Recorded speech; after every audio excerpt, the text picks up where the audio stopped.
Olá pessoal, tudo bom? Faz tempo que eu não alimento o canal com nenhum vídeo novo, com nenhuma resenha das leituras que eu faço, mas eu gostaria de voltar a alimentar ele com alguma frequência. Para isso eu queria falar de um livro que há muito tempo eu queria dividir com vocês, que é esse aqui, ó. Todo Mundo Mente, o que a internet e os dados dizem sobre quem realmente somos. O autor é Seth Stephen Davidovitz. E eu posso dizer para vocês que o título é péssimo, o título não dá uma ideia muito boa do que se trata. Esse livro é sobre o quê? Esse livro, em primeiro lugar, é um livro de divulgação científica. É um bom livro de divulgação científica a respeito de duas coisas interligadas, né? Ele é um livro sobre o que hoje se chama de Big Data. Big Data é o conjunto de informações hoje disponíveis na internet, né? Todas as vezes que nós conectamos, que nós acessamos, que nós digitamos, que nós procuramos, que nós baixamos, subimos arquivos, dados, etc. Tudo isso gera um registro, esse registro é uma informação. Dependendo da modo como você tem acesso e das possibilidades de análise, você consegue transformar a informação em dados e para os dados, em torno desses dados, foi se estruturando ao longo dos últimos anos, quando o Big Data foi se apresentando como fenômeno importante. Foi girando, foi sendo criada em torno do Big Data a ciência de dados, né? A ciência de dados são os modelos, as tecnologias dos modelos de análises criados para lidar com esses volumes gigantescos de informação que estão disponíveis por aí e que hoje são chamados de o novo petróleo, né? Uma das bens mais valiosos hoje é o conjunto de informações devidamente transformadas em dados disponíveis na rede em geral e em alguns espaços especificamente. Você imagina que o negócio da plataforma do Facebook, do Google, do Twitter, todos esses empreendimentos têm na informação, no dado, nas informações sobre os usuários, suas preferências, seus gostos, etc. Tudo isso é o bem, é o produto vendido por essas empresas, né, por essas plataformas. E o que o Stephen Davidovitz faz aqui é nos mostrar as possibilidades que apareceram na esteira do Big Data para as análises, né, para os estudos. E aqui tem uma série de exemplos muito variados, muito interessantes, sobre como é possível você criar insights, como é possível agora ter uma série de novas camadas de informação, um conhecimento muito mais significativo, muito mais robusto sobre a realidade, né? Sobre a verdade, enfim, sobre a sociedade, digamos assim, que é uma palavra que eu não sou dos mais enamorados por ela, né? Então, o que eu gostaria de falar para vocês, na verdade, é dar um pouco dos exemplos que o Davidovitz apresenta das possibilidades do uso da ciência de dados, né? Tem, por exemplo, o livro tem dois exemplos que o livro oferece. Eu gostaria de, por exemplo, começar falando de um que é dos mais interessantes, né? Ele tem mais de um exemplo, mas ah, ele fala de uma ferramenta do Google que o Google oferece para auxiliar pesquisadores interessados em alguns temas. Então, por exemplo, para a análise do desemprego, né? Então, ah, o que alguns pesquisadores puderam fazer, né? Então, eles relacionaram dados de buscas no ambiente do Google com o comportamento da taxa de desemprego, taxa oficial, e aí você poderia fazer aproximação, dependendo do modelo, se você quiser refinar, você consegue extrapolar isso para o desemprego informal. Então, qual que era a análise do estudo citado? Pesquisadores tentaram ver quais são as buscas que acompanham as tendências do emprego e desemprego. Então, em tese, o que se esperava, né, assim, digamos assim, essa econômica convencional, os modelos econômicos a respeito do mercado de trabalho, né, sugerem que as pessoas desempregadas estão interessadas em se requalificar, em buscar vagas, etc, etc.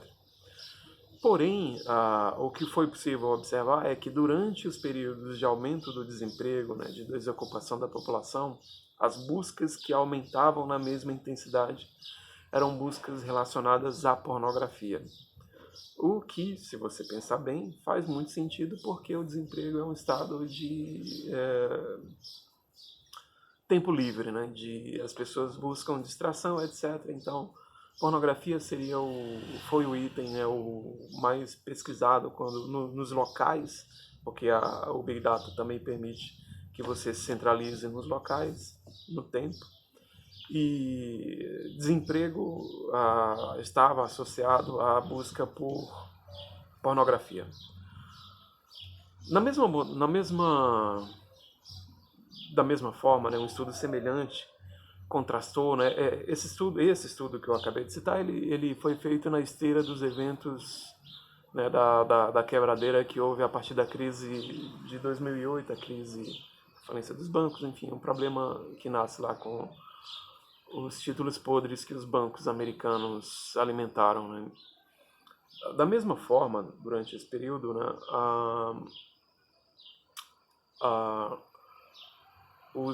também houve pesquisadores interessados em saber o que acontecia com os serviços sociais, os assim chamados serviços sociais. E o David Ovitz mostra que uma série de indicadores diziam especificamente que durante a crise econômica, durante a recessão que acompanhou a crise econômica por algum tempo, os dados oficiais diziam que o número de violência contra as crianças tinha caído de maneira significativa. E o que o Google dizia? O Google dizia, as buscas do Google sugeria que, na verdade, esses maus tratos contra as crianças estavam aumentando. E era possível saber isso porque certos tipos de busca estavam aumentando. Buscas do tipo, por que meu pai me bate, por que minha mãe me bate, por que eu apanhei, enfim, coisas desse tipo. O número de buscas por isso estava aumentando, enquanto os números diziam que os registros de violência contra a criança diminuiu. Isso era óbvio porque os registros foram feitos no período de recessão em que empregados dos serviços públicos foram demitidos, etc. Então, a grande questão é, os números oficiais registravam, davam um modelo da realidade, que as buscas feitas por indivíduos nos seus lares, com seus smartphones, pintavam um quadro bem diferente, né? Esses dois exemplos são tipos de análise muito interessantes, já indicam as possibilidades de análise que a ciência de dados nos permite na esteira do Big Data, né? Mas existem ainda uma série de outras possibilidades, né? Eu vou indicar mais algumas aqui que eu achei particularmente interessantes, né? Por exemplo, falando ainda sobre a pornografia, as possibilidades, né? O David Ovitz indica como que a ciência humana tradicional, né? As várias modalidades de ciências humanas tradicionais podem ser confrontadas, questionadas ou confirmadas, né? Em função das novas possibilidades tecnológicas, né? Metodológicas que a tecnologia da ciência de dados coloca à disposição. Então, por exemplo,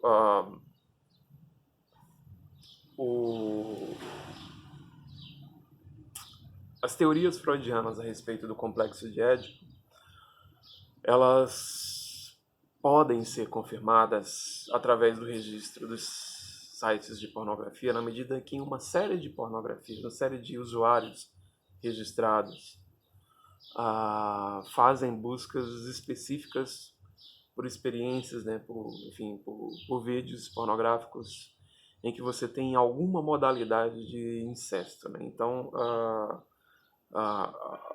acredito que este seja um tipo de dado que pode provocar uma série de insights bem interessantes para os freudianos, e aí eu não vou avaliar se trata de confirmação ou não, mas enfim, as possibilidades se abrem para as análises dos nossos colegas freudianos ou anti-freudianos, enfim, caso eles queiram se apresentar dessa forma.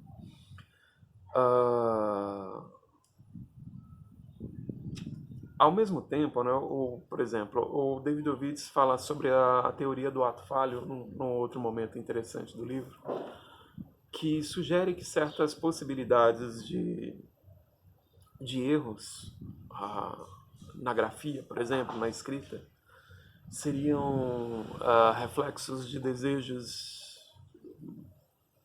inconfessos que estariam sendo revelados de maneira involuntária, né? Dentro da ciência de dados, você consegue criar máquinas de aprendizados de máquinas virtuais, etc. Enfim, essa coisa que hoje nós chamamos de algoritmo, né? E o Davidovich cita cientistas que fizeram ensaios criando máquinas que tentassem reproduzir os erros mais comuns da digitação. E as máquinas aí as simulações levavam em consideração a disposição dos teclados, etc. E tudo isso é possível fazer com a devida cuidado na hora da programação. O achado foi o seguinte: a máquina cometia tantos atos falhos quanto os humanos, mas as máquinas não têm inconsciente, de maneira que, para interpretar os dados produzidos pelas máquinas, a teoria do ato falho não se aplicaria. Então, homologamente, a teoria dos atos falho também teria fragilidades quando posta para análise desse tipo de ato falho produzido por humano quando escreve, né? Então, assim, você tem aí a possibilidade de um desafio a uma teoria colocada pela ciência de dados, né? Uma série de outros exemplos bastante interessantes são colocados, e eu ainda vou insistir em mais algum, ainda na esteira da análise textual, né? O conjunto de registros, né, de transformação de registros analógicos para registros digitais, né, ou seja, a digitalização de livros, né, permite uma série de usos interessantes dessas informações. Então, por exemplo, você tem hoje a possibilidade de acompanhar o uso de certas palavras. O Davidovich cita uma série de estudiosos que estão fazendo estudos sobre as transformações do idioma ao longo do tempo, tentando mapear o quanto certas palavras são usadas em determinado momento, e aí avalia o uso dessas palavras ao longo do tempo. Na medida em que livros do século XVII, do século XVIII, do século XIX, do século XX estão sendo digitalizados, máquinas potentes para processar a palavra, para processar o uso de palavras, estão hoje disponíveis, né? É possível criar um algoritmo para mapear essas palavras, e assim a gente consegue mapear o uso dessas palavras, né? Um uso interessante que o Davidovich indica é como que você consegue hoje mapear assim, ele parte da observação de que os Estados Unidos atuais são um país dividido, e aí ele indica que certos pesquisadores, mapeando o uso das palavras, perceberam que apenas recentemente que o registro, as referências ao país Estados Unidos, o registro das referências a esse país em livros, até muito recentemente, ele não se referia aos Estados Unidos como um país, mas referiam-se aos Estados Unidos no plural como sendo um conjunto de estados e não de uma nação, né? O aparecimento as referências aos Estados Unidos como uma única nação tornou-se comum apenas recentemente, né? E isso é possível através do mapeamento de máquinas de aprendizagem, que com o registro tornado possível, né, o registro dessas tecnologias, registro dos livros, agora permitem que nós saibamos quando essas palavras se tornaram mais ou menos comuns, né?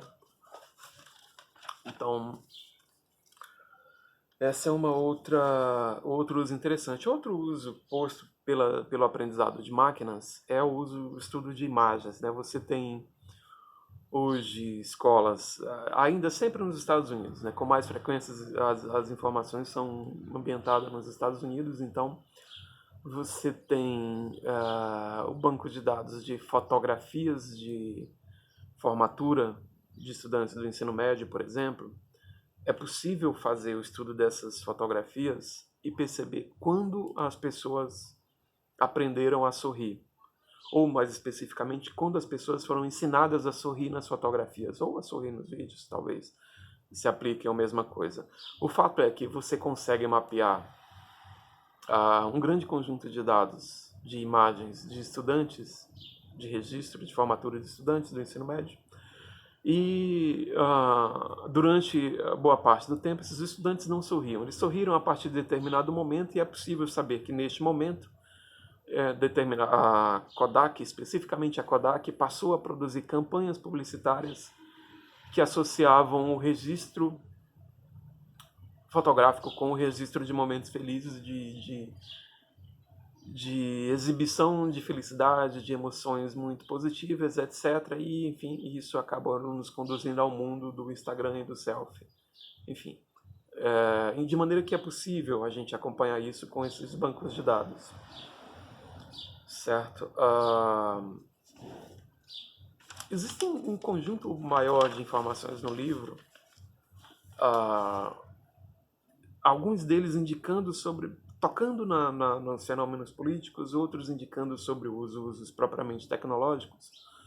Quando trata dos fenômenos políticos, tem uma indicação muito legal de como a ciência de dados ajuda a mapear os fenômenos políticos e os fenômenos sociais, propriamente, que estruturam a política. Então, por exemplo, o Davidovits registra que em 2005 você teve um atentado em uma escola e que em algum momento, algumas horas depois do atentado, o noticiário local e em seguida os noticiários nacionais passaram a divulgar o nome dos autores do atentado. E o nome dos autores eram nomes que indicavam uma origem árabe, portanto muçulmana, dos autores. E é possível fazer o acompanhamento do que aconteceu logo em seguida. As buscas no Google associados ao cultura árabe, religião muçulmana e terrorismo dispararam violentamente. Então, hoje, o Google, a ciência de dados,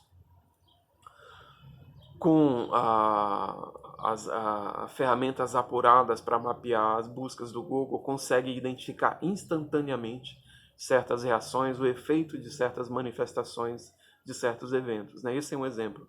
O David Oritz também cita que o Obama fez, pouco tempo depois, o Obama havia feito um discurso à nação apelando aos bons sentimentos, tentando mostrar que havia uma presença muito positiva de cidadãos americanos de origem muçulmana que somavam as suas comunidades, que engrandeciam o país, etc. E o que, para os analistas tradicionais, seria um grande feito, mas os analistas de ciências de dados, com suas ferramentas tecnológicas mais finas, conseguiam perceber através do Google que aquele discurso que emocionava analistas tradicionais, na verdade provocava uma fúria muito grande, e enquanto o Obama discursava, o Google registrava uma busca por insultos, por piadas, por associações maledicentes de árabes, muçulmanos e terrorismo, além de outras associações negativas. Né? Acredito que com isso você consegue dar Bom, eu imagino que esses exemplos são suficientes para sugerir para vocês que Todo Mundo Mente é um péssimo título, mas é um livro formidável. Além de indicar esses exemplos, que são muito pouco, tá? O livro é muito recheado de uma série de exemplos bem mais interessantes. Tem mais uma coisa que eu gostaria de registrar que o Davidovits indica, né? Como que a publicidade se apropria da ciência de dados, do Big Data, né? Então, recomendaria a todos vocês que se informassem com muita precisão e com muita urgência do que é o teste AB, né? O teste AB nesses ambientes criados pelo Facebook, pelo YouTube, pelo Twitter, pelo Google, etc. Você está em dúvida sobre como vai, por exemplo, organizar uma campanha publicitária. O que você faz? Você cria os dois modelos da sua campanha, oferece nessas plataformas para públicos distintos, vê qual deles tem a maior resposta. Isso chama-se teste AB. Tá?